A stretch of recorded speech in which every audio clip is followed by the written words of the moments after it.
Now, I want to get straight into it with my next special guest to talk all things Trump, Biden's blunders, and hypocrisy from the media. And guess what? There is no one better to do that with than Fox News contributor and Donald Trump's daughter-in-law, Lara Trump. Lara, thanks so much for joining us on the U.S. Report tonight. Now, we speak a lot on this show about the media and the left's campaign to smear Donald Trump with anything they've got. And I mean, having the last name Trump must not be easy for you at times. Tell us a little bit what it's like for your family to deal with that. Well, you know, I think there was a very steep learning curve initially. None of us fully appreciated, I don't think, what we were getting into when my father-in-law decided to run for president and announced in 2015. And very quickly, things all changed. Don't forget that Donald Trump was sort of a darling of the media before he came down the escalator in Trump Tower and declared he was running for president as a Republican. And then all bets were off. Then it was no holds barred. They fully attacked him.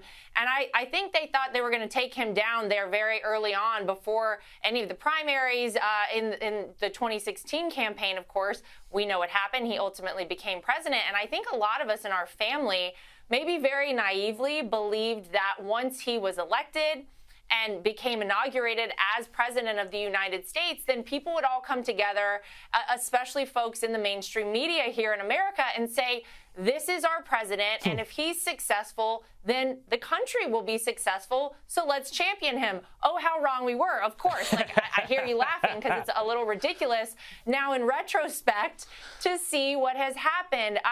But look, we all take it with a grain of salt. You know, they only attack people, I think, oftentimes who they fear, and they certainly fear Donald Trump. They're afraid he's going to run in 2024, and they're afraid if he runs, he will win. And I think they know, at least in the D.C. swamp, that the jig is up. He has their number. He doesn't play their game. He's not one of them. And it is terrifying to have someone who I think a lot of people still view as an outsider, although he was president one time, coming in and really exposing a lot of them. And so I think we're all sadly kind of used to it in our family. Sure. And, you just turn off your Google alerts and you don't check them that often.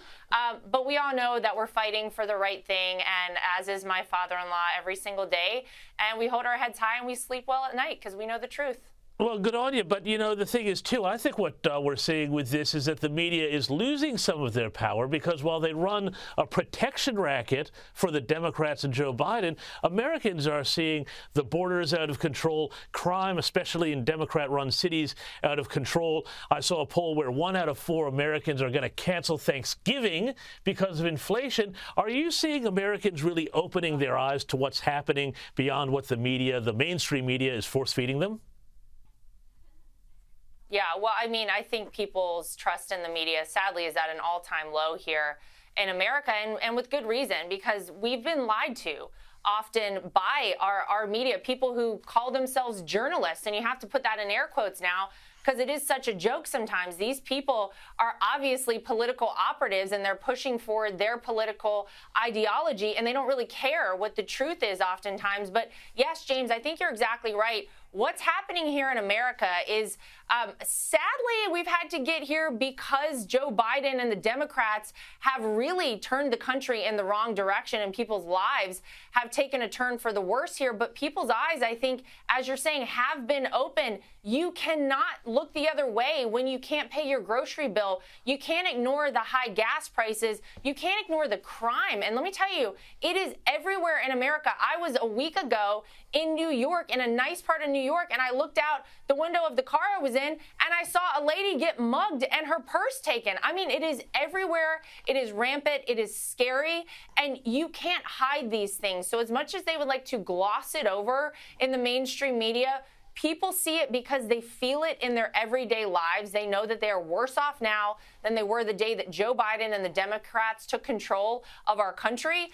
And I think you're going to see that resoundingly when people go vote on November 8th in our midterm elections, because I think they're fed up. I think they've had it. I think they know the only way that we get our country back and get back on the right track is to vote for Republicans. And I truly believe that's what we're going to see happen in these midterms.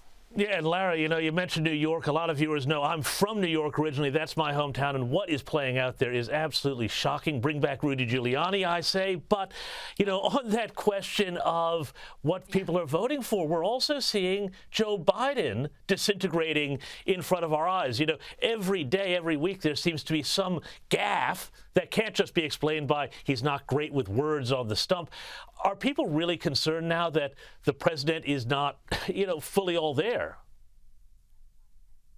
I mean, I don't know how you can't be concerned. And, we tried to call this out, so many of us, during the campaign in 2020. And if you dared acknowledge that the Joe Biden, that even the few times we saw him doing an ice cream photo op and he came out of the basement during the campaign in 2020, those few times you saw him, he wasn't the same Joe Biden of a couple of years prior.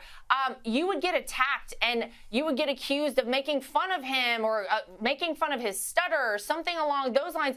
It was outrageous. And the truth is, we now see how dangerous it really is when you don't have the most powerful person in the world, the President of the United States, with all of his capacities and all of his faculties about him.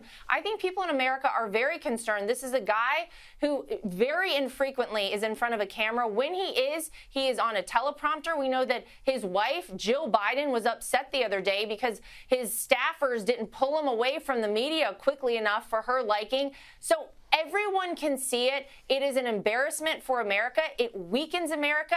And because it weakens America, it weakens our allies across the world. It is a dangerous place for us to exist with a commander-in-chief who people really don't have any confidence in. And more than that, it makes us wonder, I think, as Americans, if Joe Biden really isn't all there, who is calling the shots in the White House? Who is running things? Who is the person making these major decisions that obviously have very real and detrimental implications for all of us across the country? That is the million-dollar question, and I wish I could answer that for us.